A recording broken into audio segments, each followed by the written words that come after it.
So for today's edition of Oracular Fantastical, we're still going to be working with the Oracle of the Shapeshifters.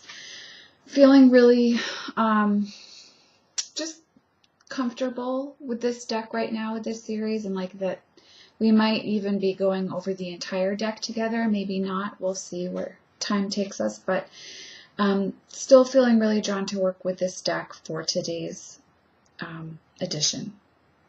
So the card we're going to be talking about is the Dragonling Garden. A new world is here.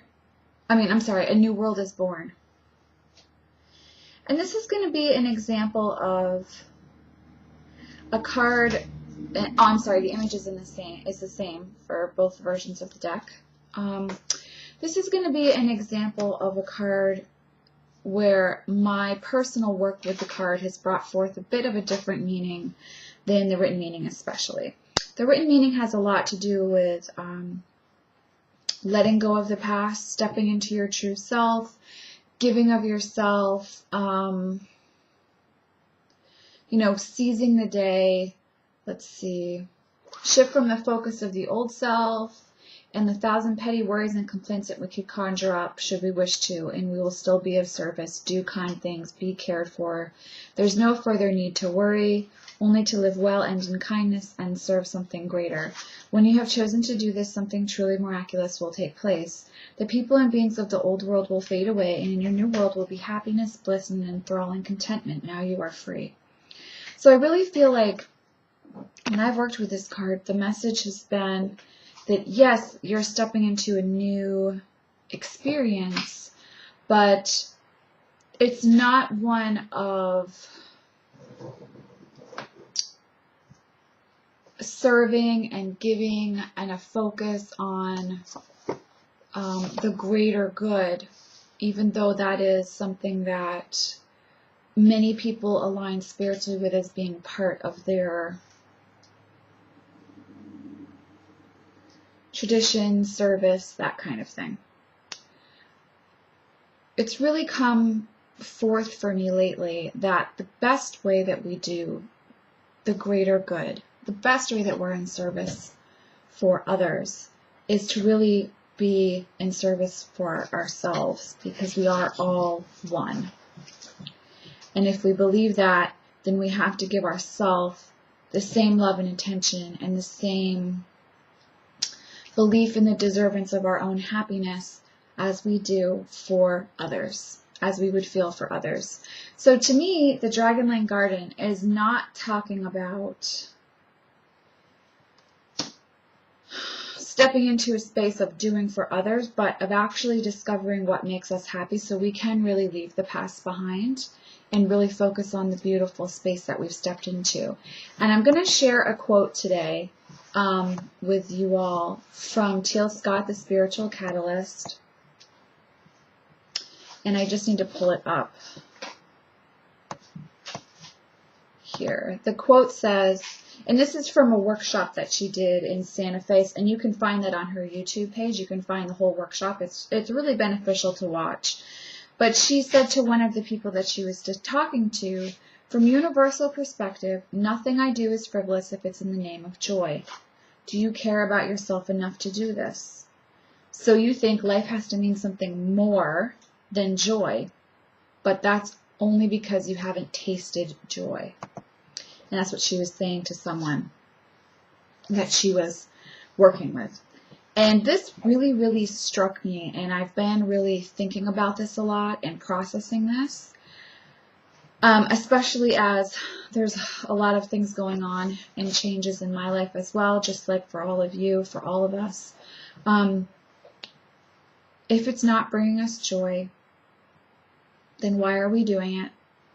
And if it is bringing us joy, then it doesn't matter what it is that we're doing. It's just as worthwhile as if we donated chunks of our time to different causes, or that kind of work that we consider to be service to others and doing good in our lives.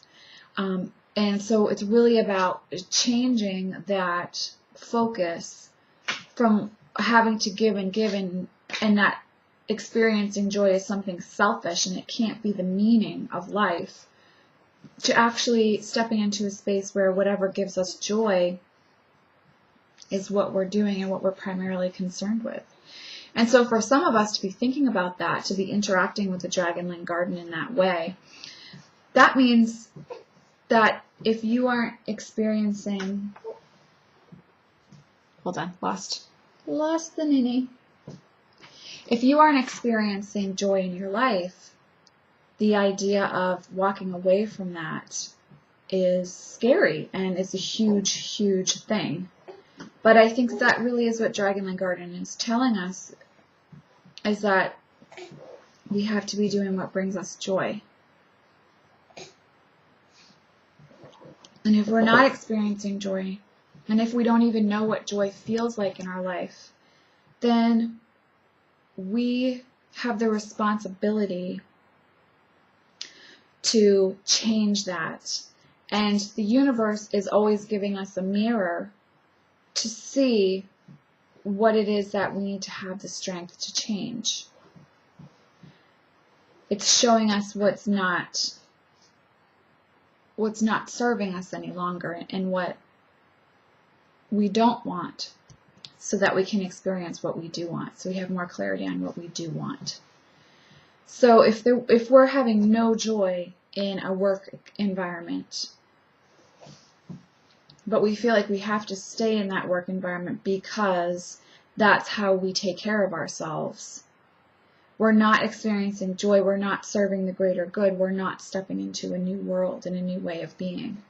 So the mirror that the job situation is providing us with is an example of what doesn't bring us joy, so that we can choose to step out of that. And of course, where we get stuck in human experience is that we believe we have to cling on to these things. We have to hold on to these beliefs that have been kind of passed down to us physically, and that we have to stay in these certain spaces. And I think this is really a time and an opportunity for us to be really brave and bold and say, no, I'm not going to waste this life experience doing these things that someone's told me I have to do, or that I should do, or that good people do. And instead I'm going to do what makes my heart sing and what brings me great joy. And I think that that is kind of a really scary message for us, that maybe we might need to change absolutely everything. Or maybe we really don't know what it's like to feel joyful, and so we need to start working on experiencing that.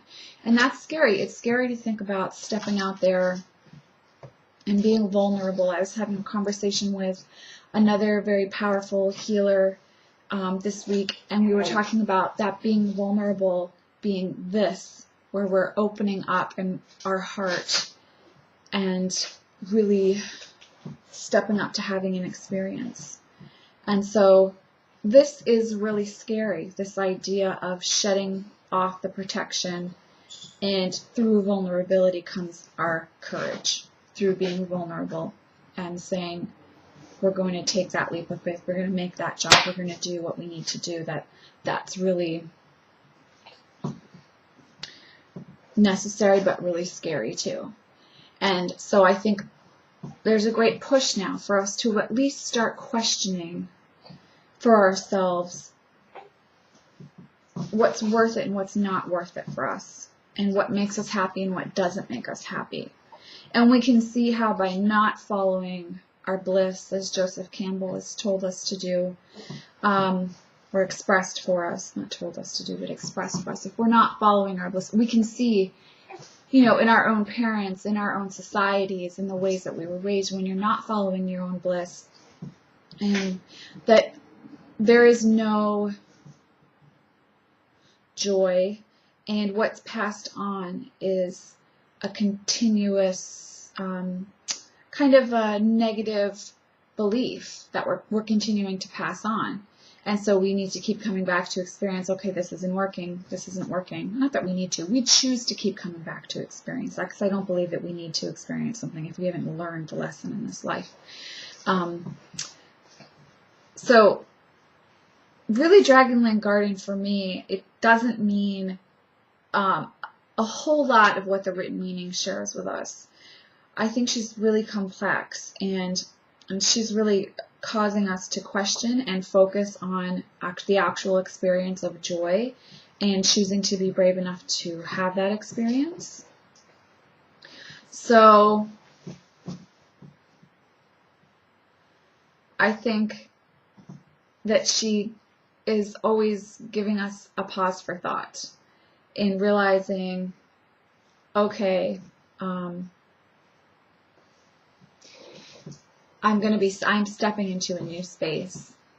Am I going to continue the old way of thinking, or am I going to change my patterns and my way of thinking and step into my full strength and my full courage and my full knowledge and really be very fearless in the living of a life that is authentic and that brings great joy.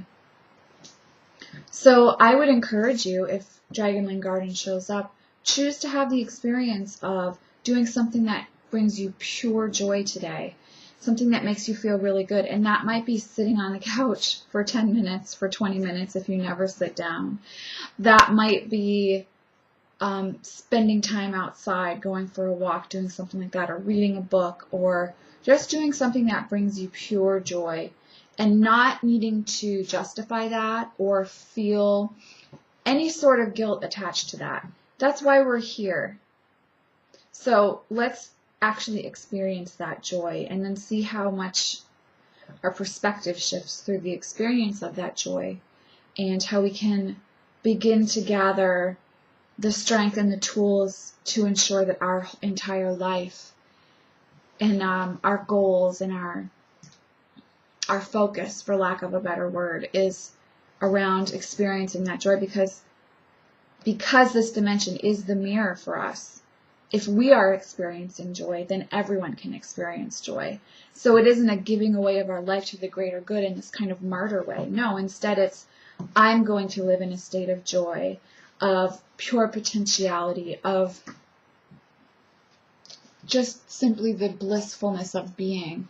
And through doing that, then others are able to do that as well, because I am that. I am that.